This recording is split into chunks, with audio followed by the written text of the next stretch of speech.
Hello, everyone. Welcome to Psychology and Spirituality, a bridge to better life discussion. I'm here with Dr. Sonia Doy in a conversation about topic that is not so easy. We're going to talk about depression. How are you doing, Sonia? Hi, Marcia. I'm well, and I'm very grateful for the opportunity to be here in this conversation. And I hope that I can bring some enlightenment, especially inspired by Joanna de Ângelis. Yes, yes, and I'm sure you will. But everyone, we are addressing this subject that actually touches so many different people. It's about depression and how it reflects perhaps our soul, our spirit in a moment of crisis. So, Sonia, just going to go right back at you. Can you talk a little bit about it? Yeah, Marcia, I would like to uh, start by giving some numbers. Because, as you said, so many people are affected by depression. Clinical depression is a serious problem. And the prevalence of depression may be even underestimated because not everybody seeks help, clinical help. So only those who seek clinical help are counted in the statistical data. The World Health Organization, in a report performed in 2025, estimated that approximately 4% of the world population suffers from depression. However, this prevalent 4% is already a big number, but Yeah. the prevalence varies from country to country. In some countries, for example, like United States, the Public Health Survey in 2021 revealed that the rate of depression was 8.5%, so Mm. more than double of the world rate. And in Brazil, the depression rate is even higher. In a survey done in 2019, the rate was over 10%. Mm. So 10%, 1 in 10 uh, people show symptoms or are treated for depression. And note that this survey was done prior to the pandemic. So I guess, we know how much pandemic uh, made this even more severe. So probably the rates today is a little higher. Yeah. So depression is coded by as major depressive disorder, MDD. That's how it's known in the clinical world under the Diagnostic and Statistical Manual of Mental Disorders. So it is a given entity in the diagnostic uh, manuals, and is defined as a persistent, intense, and at least 2 week period of depressed mood or loss of interest in life, along with 4 additional symptoms: fatigue, sleep issues, feeling of guilt, appetite change, or some other physical symptoms. And it's something that causes significant social or functional impairment. So that's how major depressive disorder is defined for clinicians. It's Mm. persistent, more than a 2 week period of this depressed mood, with including physical symptoms. Can you tell us again what those symptoms are, Sonia? There are many symptoms, but this is Okay. just, we need Mm. to make this as a whole diagnosis. The clinicians need at least 4 physical symptoms. For example, fatigue, sleep issues, either sleeping too much or having insomnia, feeling of guilt, appetite change, for example, having anorexia or eating too much.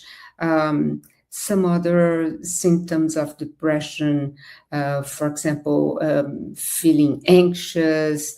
And so there are several different points, sometimes palpitations as part of the, Yeah. symptoms that show anxiety sometimes, and even some symptoms like increased blood pressure, increased heart So in other rate. words, it's all of us, right? It's, If you yeah, mention that just the symptoms, yeah, at large, by and large, our society is a society of fatigued society, that we need to either drink too much coffee to pick me up, or some anything to help us sleep, and we eat too much, we don't eat enough. So all of those things, and I'm um, may sound that I'm joking, but this is really serious because, serious. right, Even it's almost like all of us are susceptible to becoming depressed from a clinical perspective if it also contains the persistent, intense mood disorder, right? exactly. And some of these physical symptoms, for example, gastrointestinal symptoms. So the Mhm. person may have a gastrointestinal symptoms, diarrhea or Mhm. chronic pain. And, the physician is there looking for physical uh, illness. Yeah, And it's all related to depression, to the, yeah. connected with the emotional distress, mental distress. So it's very important that all this is looked into, all three aspects of the human being, of human health. And it's so Physical. funny. Now, Sonia, I just have to tell, sorry to interrupt you, but it's very interesting because I just had a physical, my annual physical exam, and it's a new doctor. So we spent I maybe 30 minutes going over my history. So father side, mother side, myself, my siblings. What is that? The genetic coding that I could provide, and then they stopped by saying, "What about depression and anxiety?" And it was very interesting. And I don't remember when it has become more commonly so that in this case, me, to make this assessment of how I am doing. Yes, we have genetics, we have environmental perhaps, but then what about this emotional aspect, my psychological aspect? How am I doing? And I thought it was very, very interesting to have that conversation. Absolutely. And you touched on a point that is very important. The causes of depression Mm, may come from biological factors. So, a family that has a history of depression or anxiety that is sometimes related or correlated comes into, families. That means if you have a history family, you are mhm, more susceptible, vulnerable to also have depression. mhm, Not that this is this is important, is a higher risk. It's not a must. mhm, So it's important that the person doesn't get nervous. Oh my God, my family, there's a lot of depression there. I'm going to be mhm, depressed. No, there are a lot of things that may be involved there, but there is a genetic trait. Uh, Also, dysregulation of some neurochemicals that we call scientifically as neurotransmitters. There are three that are the most important. Dopamine, serotonin, and norepinephrine. These three we may call hormones, we may call neuropeptides, or neurotransmitter is the newer name, I would say. But they are related to mood and stress regulation. So a dysregulation of these hormones or neurotransmitter may make the person more prone to depression. So a decrease in any of this, especially serotonin. And there's also some related to some endocrine diseases, for example, elevated blood cortisol. And this is typically in a syndrome called Cushing's syndrome. So there's a lot of other things that are shown in Cushing's syndrome, but the elevated levels of cortisol may trigger depression because it will dysregulate serotonin, norepinephrine, dopamine hormones. So these are... And it's very interesting. Sorry to interrupt you again, Sonia, because we start to see, number one, that is widespread because of our lives. They're complicated, right? But also all those things that your body, and we could say in more vulgar terms, my body's betraying me by releasing this or that hormones, from cortisol to, I don't know, dopamine or serotonin, et cetera, but it really speaks to the complexity of that environment, that landscape, if you will, that leads someone to be clinically depressed. That's right. However, there is something that I must say there. Many people consider that I'm depressed because I have an imbalance in hormones. Sure. But to this day, we don't know for sure if these neurohormones, serotonin, norepinephrine, dopamine, are a true cause or sometimes effect of the emotional imbalance. You know what I mean? So they could cause, for sure, that's no question. A decrease in any of these three could cause depression. However, in some patients, when you normalize the hormones, depression is still there. And there's other cases when the person has an imbalance in the hormones and do not have depression. So it's not 100% true that these hormones will be imbalanced when we have depression. Yes, it may. And if you have dysregulation, it's more likely that you would express depression, but not all the time. It's different with the genetic vulnerability. Sometimes there are alterations in certain genes, and nowadays there are several genes that are related to depression. And these genes will, some of them will impair the release of serotonin, norepinephrine, etc. But yeah, this is really fascinating, right? There is no definitive, there is a correlation, but there is no definitive causation. One causing the other, or one is the result of the other, right? So fascinating. Yeah. And you know, the most important, and I think the books by Joanna de Ângelis bring that so clear to us. And if we look nowadays into many medical textbooks, they also bring that in because, you know, things have been moving and been changing with time. So nowadays, there's a lot more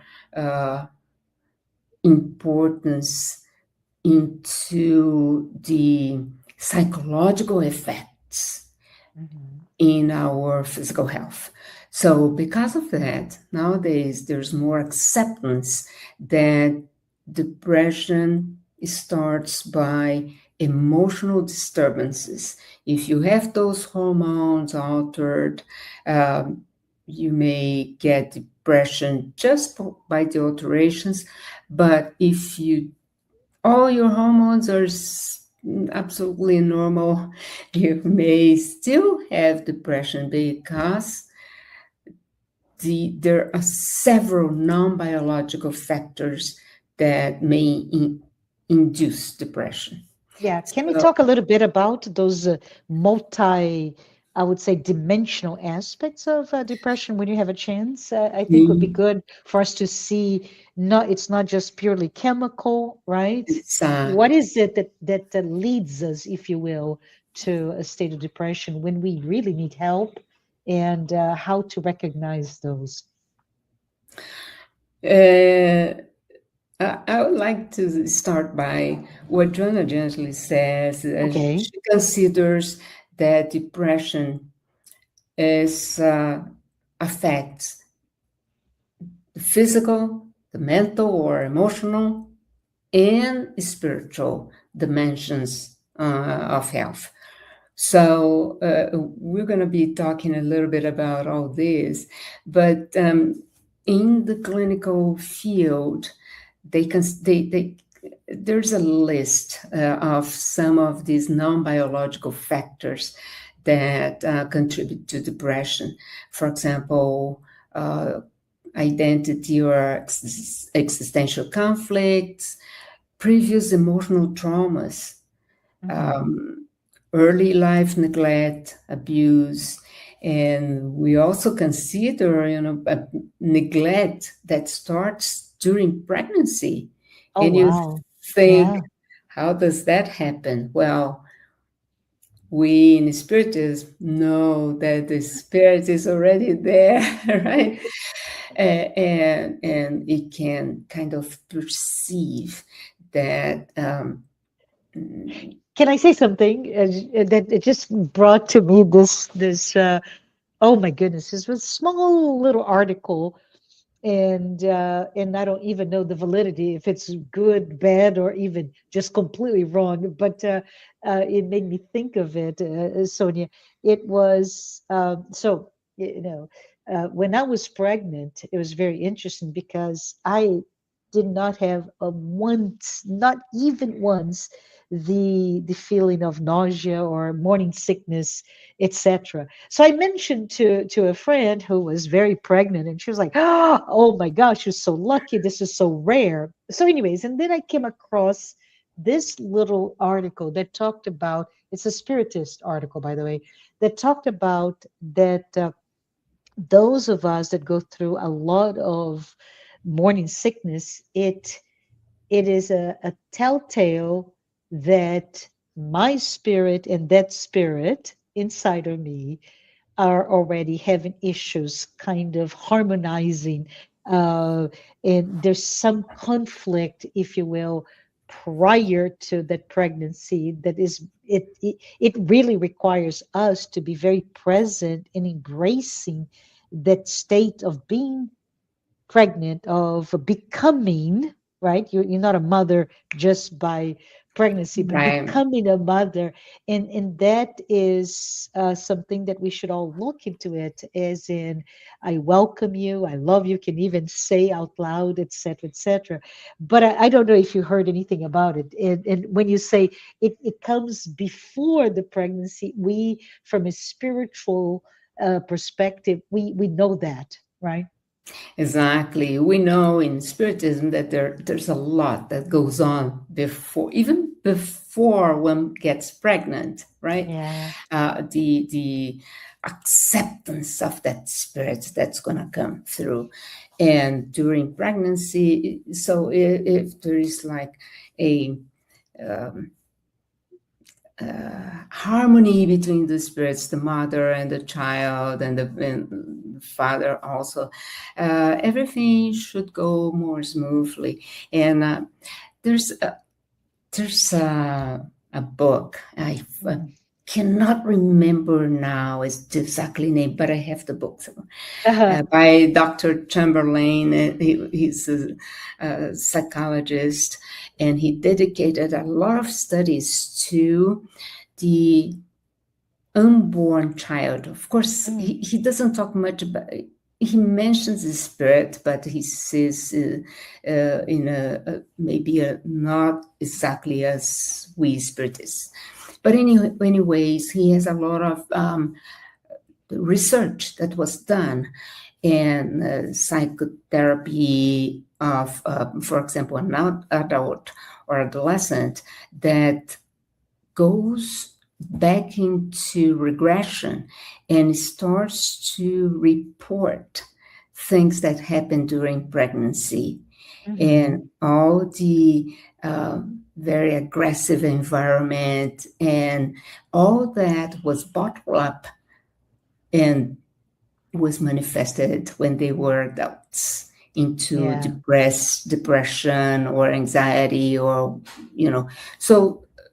And there are many parents that during pregnancy they use some techniques to talk to the child, to sing, that's really something that may be very useful, very beneficial. And I have to say, as a woman who who got married very young, and who had a pregnancy when I was very, very young, I say, despite of my life circumstances, it was a very happy process. But we don't know, right? We don't know if this is I don't know, a pregnancy during adolescence, or unwanted. There's so many factors, but I think what you're saying here, Sonia, is for us to really reflect upon the fact that during those months, intrauterine, right, that the child is in the process of the gestation of the mother, and the child is a moment that is really critical for later in their adulthood to feel welcome, to feel a sense of belonging, a sense of love. So it's just a reflection for all of us. If we're not the ones being pregnant, how can we provide that support to those who are, right? Absolutely. Regardless of the circumstances. Absolutely, yeah. So other very common cause of depression, major life changes, divorce, retirement, migration from one country to another, with all the family problems that may come, socioeconomic adversities. So all these major life changes disrupt the harmony of life, of the mind, of all the psychological state. So it's something that we need to think about, that this requires some kind of help. And we're going to be talking a little bit more about how we can help a person who is going through these challenges. Yeah, absolutely. Work-related burnout, and we have seen that a lot during the pandemic, right? How many people start suffering from depression because of work burnout? And something that is very interesting, persistent nostalgia. I would like to talk a little bit about nostalgia. But, so all those are non-biological sources or factors that can lead to depression. Yeah. And just picking up on what you said with the persistent nostalgia. I know that you lived many years outside of your home country, just like I do right now. And that is something a phenomenon that's very present in anyone that has perhaps left their place of birth, their family that are out there on self exile, if you will. It is something very powerful that Mhm. longing to go back. This sense of there's something missing, and it is expressed by nostalgia, right? I Exactly. I miss something. I don't know what it is, and I know that it doesn't exist anymore, but I feel it. That's right. Yeah, yeah. Can you give me just 1 minute? Sure, sure, absolutely. Just a second. Yeah. So just to recap what Sonia was saying while she had to move away for a few minutes, there are many dimensions of depression, and she mentioned mental, emotional, physical, spiritual, right? And those dimensions often are ignored when we seek help or we self-identify, right? So it's very important for us to understand the complexity of it all. And finally, what she said about what Joanna de Ângelis brings to us, that not only it can be psychological but spiritual at its core, and we can see that the deep suffering emerges from identity conflicts, right? Those unresolved grief or persistent nostalgia, as we mentioned. So for me, it's so important for us to be kind to ourselves, to be, I was just recapping, Sonia, what you said. So just recapping what we talked thus far, because it just really speaks about the complexity of our feelings and how important it is to perhaps pay attention. But go ahead, Sonia. Yeah. Yeah, we're talking about nostalgia. Yes. And it's important to remember that nostalgia can lead into depression. But Yeah. what is actually nostalgia? It's something that can be manifested when we start like missing something. There's something there that is, we bring some memories and of happy moments, happy things that happened in the past.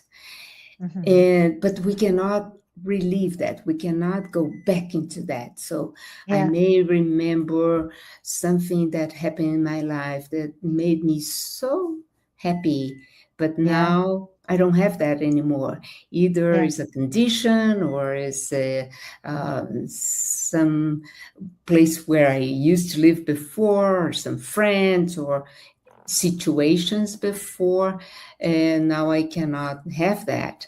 So it brings that type of sadness.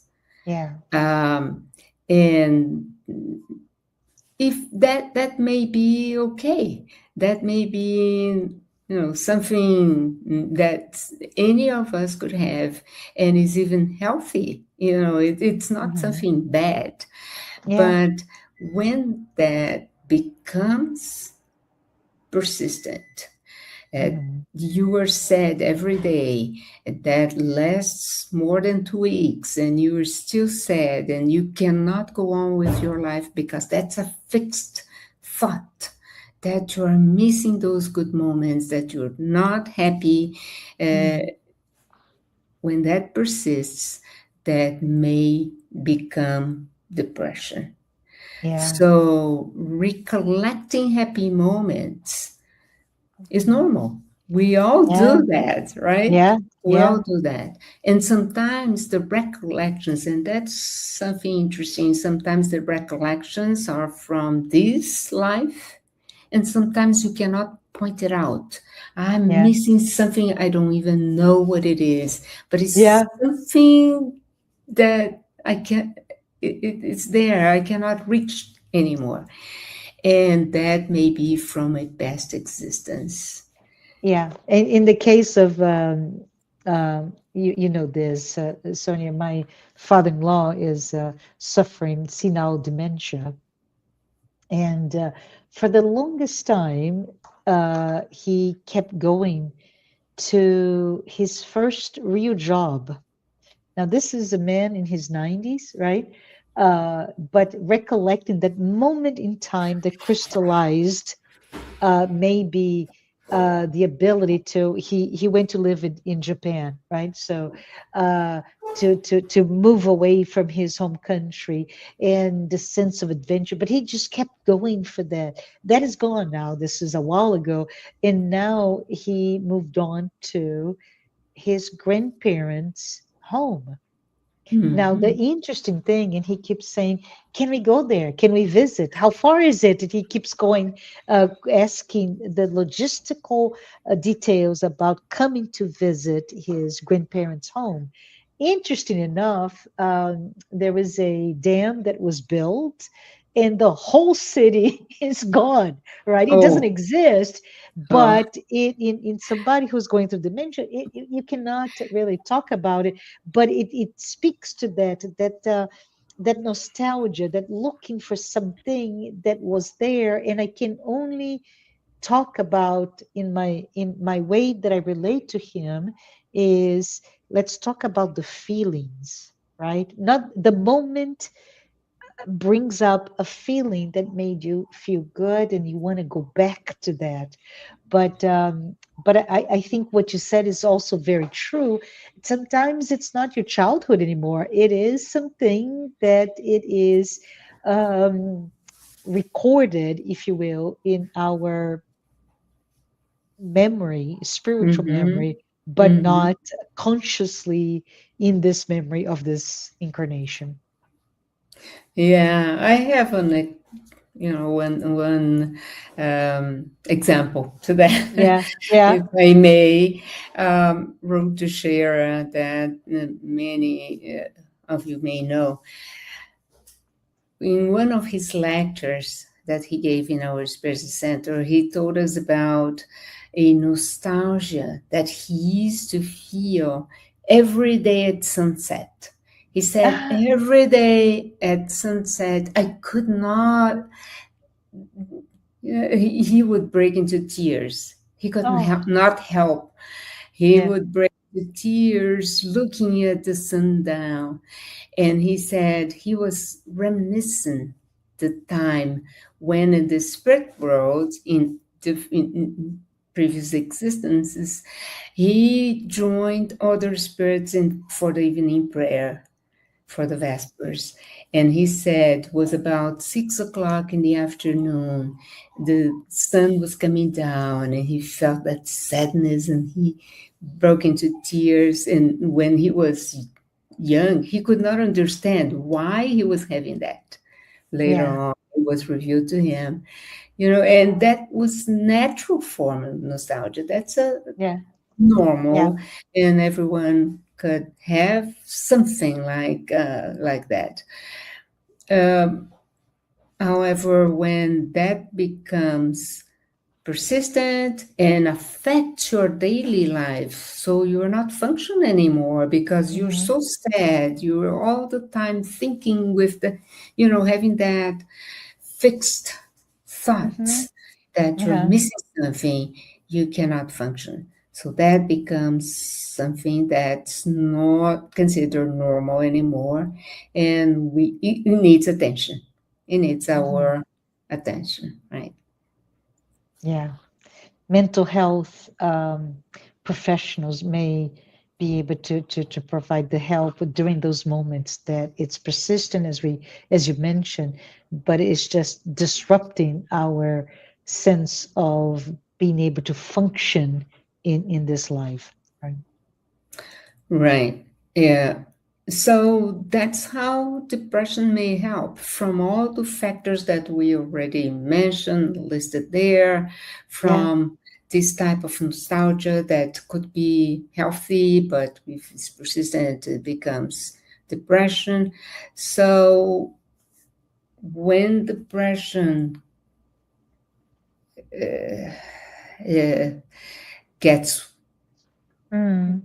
in our life, in our daily life, when this state of depression persists, we need to seek help. And that's important for everyone because sometimes people neglect it. Yeah. And think, oh no, if I go to a doctor, they're gonna think I'm crazy.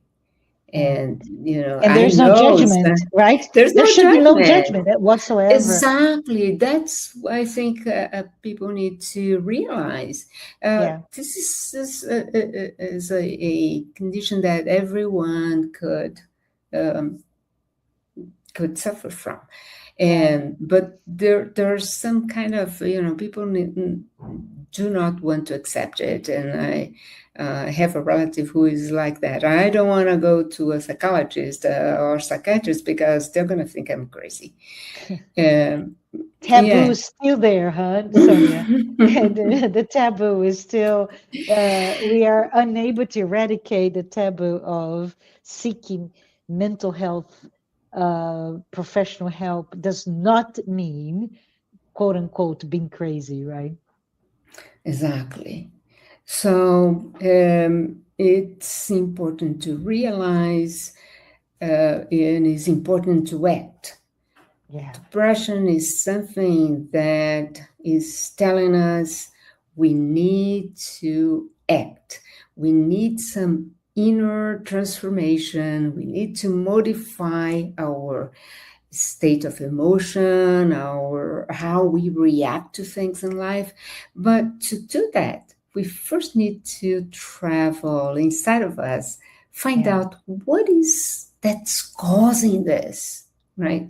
So yeah, you go to your doctor. The doctor will do a series of tests, and of course, that's needed because sometimes depression comes with other diseases. So it's important to, once that's cleared, the doctor says, "Well, I didn't find anything physical."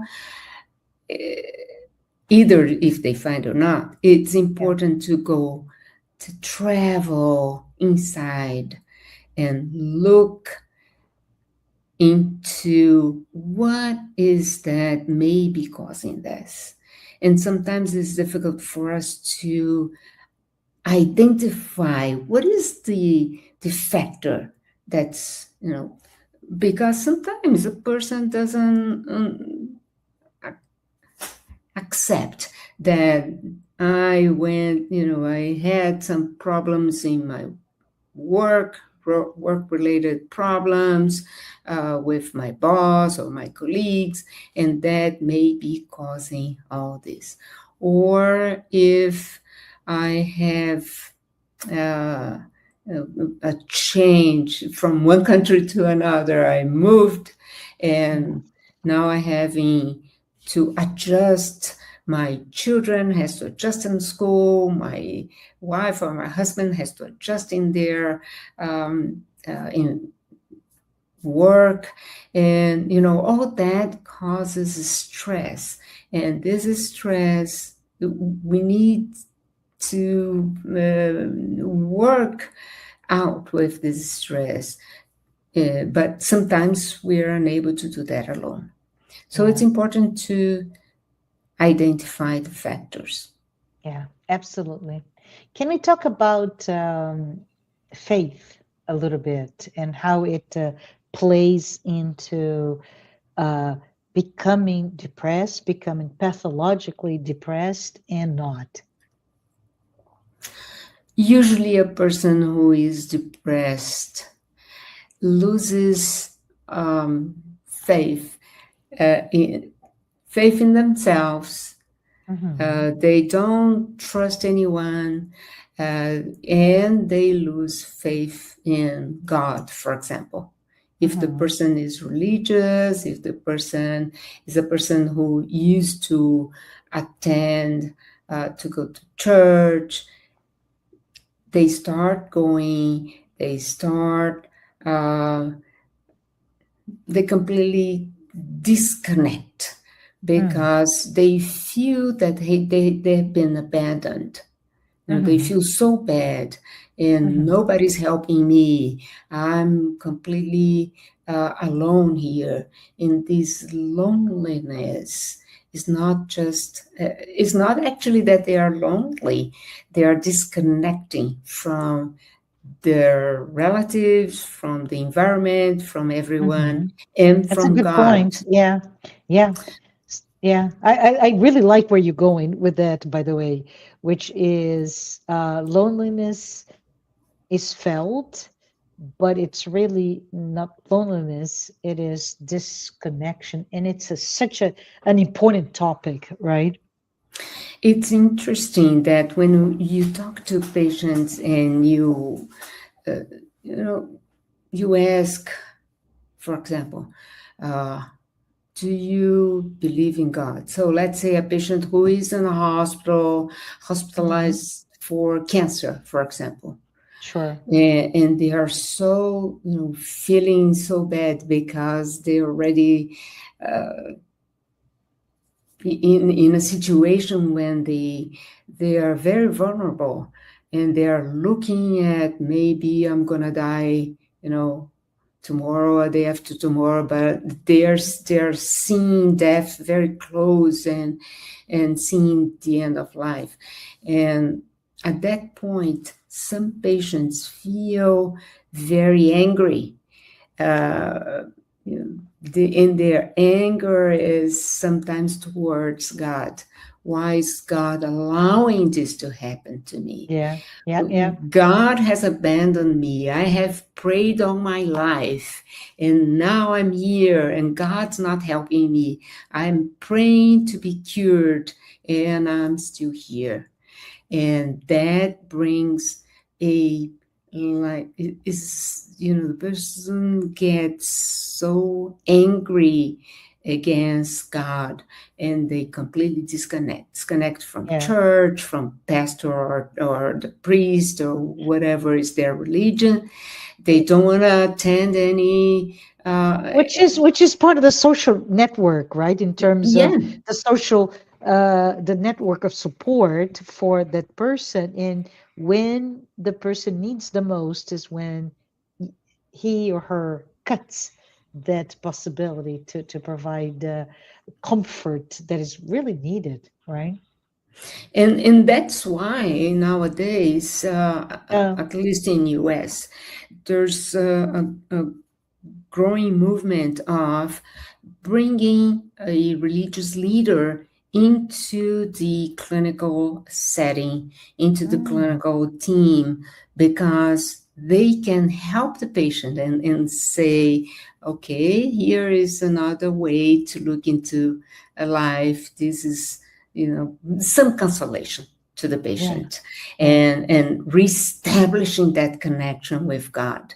But this is something that is very common in depressed patients.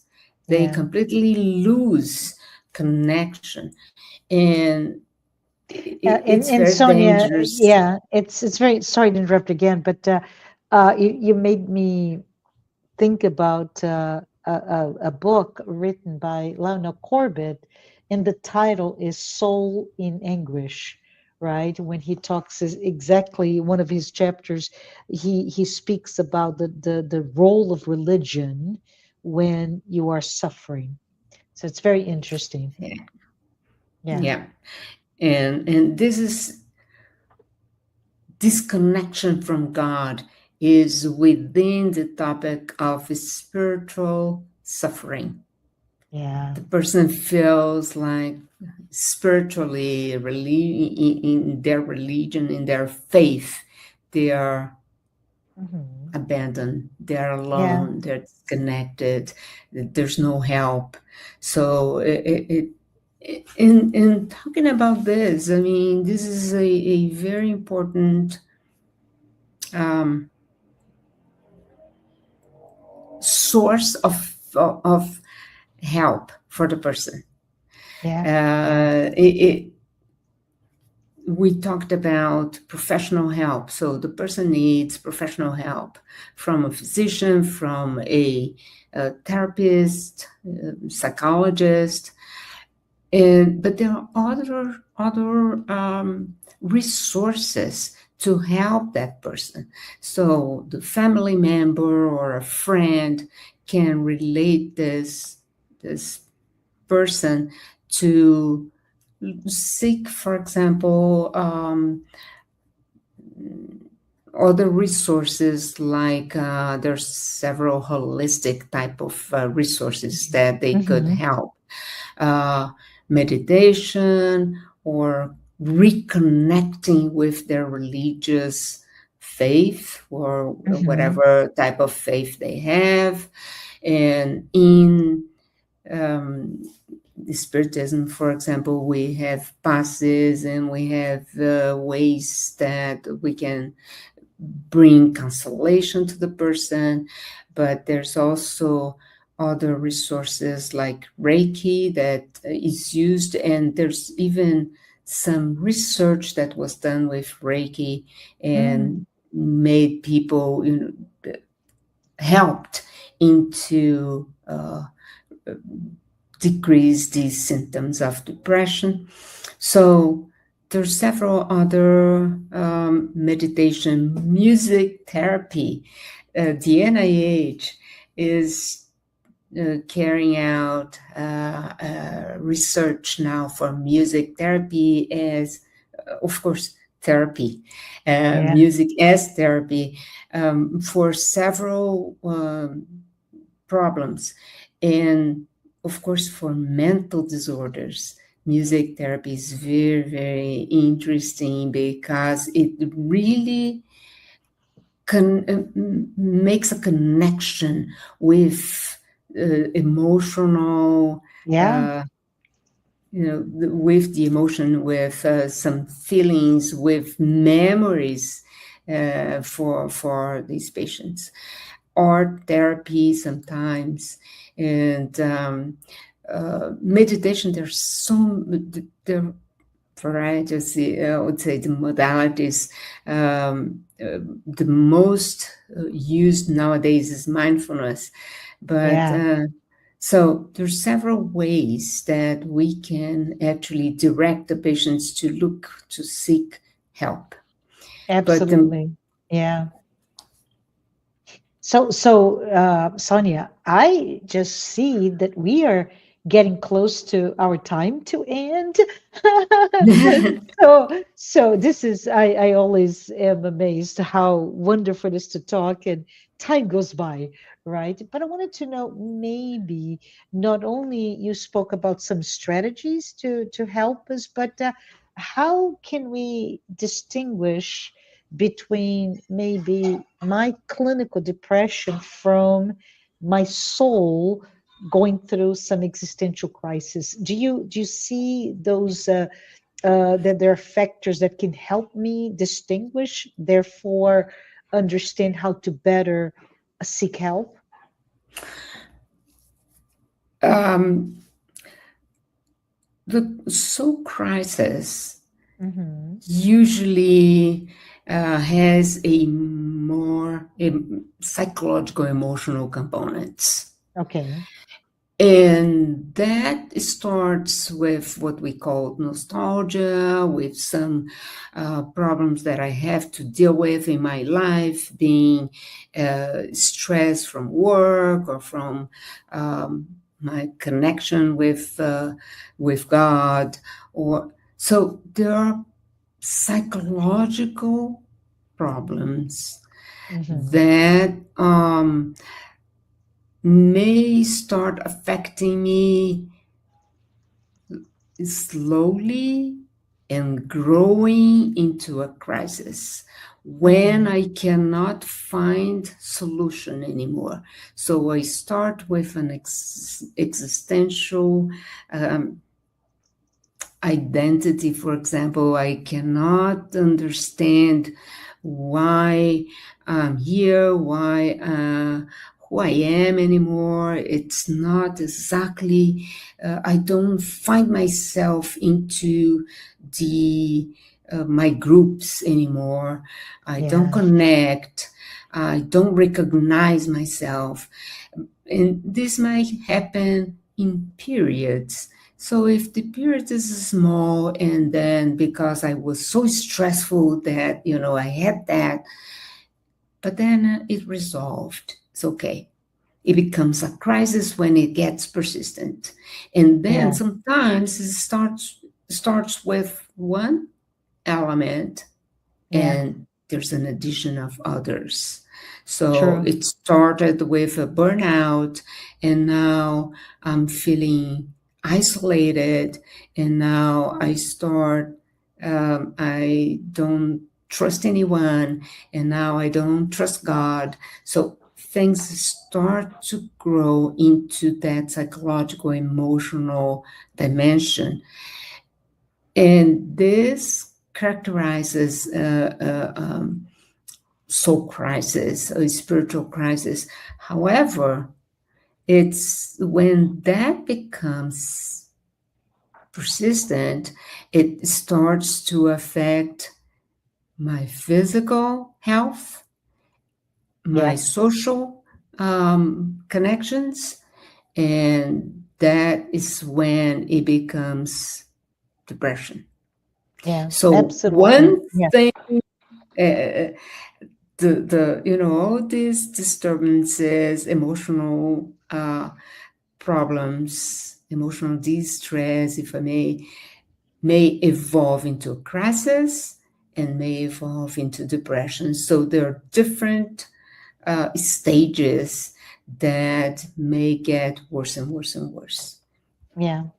So we need to close now, but I just wanted to remind everyone what Joanna tells us, right, about supporting us in through the crisis, and she tells us not to minimize how we feel, but she reminds us that that persistent emotional suffering can be a call for renewal, Exactly. right? So instead of us, repressing all of this, and I see it like this cauldron, this soup of Mm-hmm. emotions that is boiling.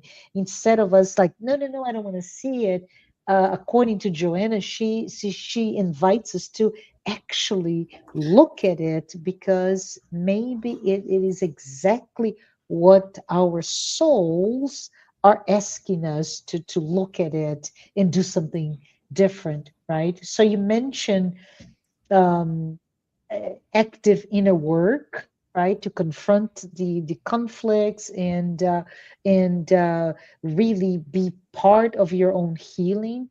But there are other activities that she also suggests as we are closing here: physical exercise, Exercise. Yeah. right? Therapeutical support. Love the work of Viktor Frankl in his body of work around logotherapy, right? Mm-hmm. But also many of these spiritual practices, such as prayer. You mentioned all of them, but prayer, meditation, energy therapy, acts of service and charity. That's Yeah. one of the best things that you can do to come out of that sense of turmoil, right? Absolutely, because one thing that we must avoid is self pity.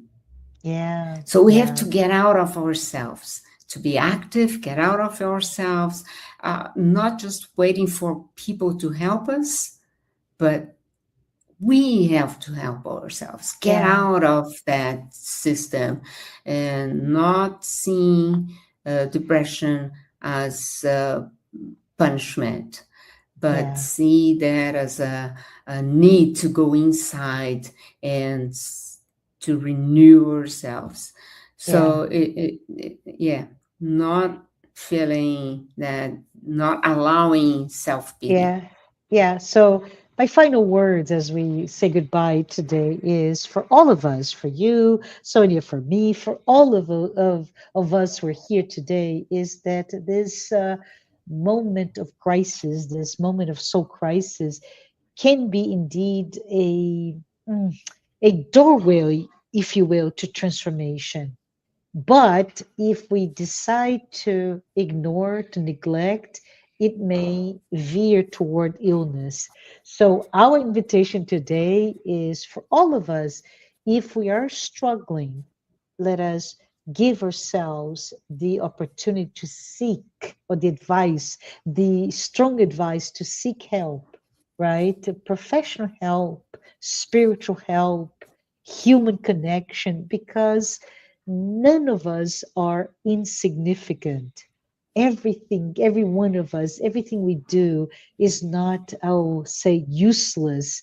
Our existence is valuable, is appreciated. It is something that is very important for from our creator, God, to all of us who are here. So even though we may feel this darkness enveloping us, maybe that's just before daybreak, the dawn, that is the light that we need to come through. So let us be together in this moment, seek help, and be aware that we have the light, because this is a place of love, right, for all of us. But Absolutely. anyways, we are at time, Sonia. I'd love to have you back when you have additional time. But for all of those who are here with us, thank you, Sonia. Thank you all. And thank you all of our sponsors, a Mansão do Caminho, the United States Spiritist Federation, the International Spiritist Council, and AMI Brazil. Thanks, everyone, and until next time. So long. So long.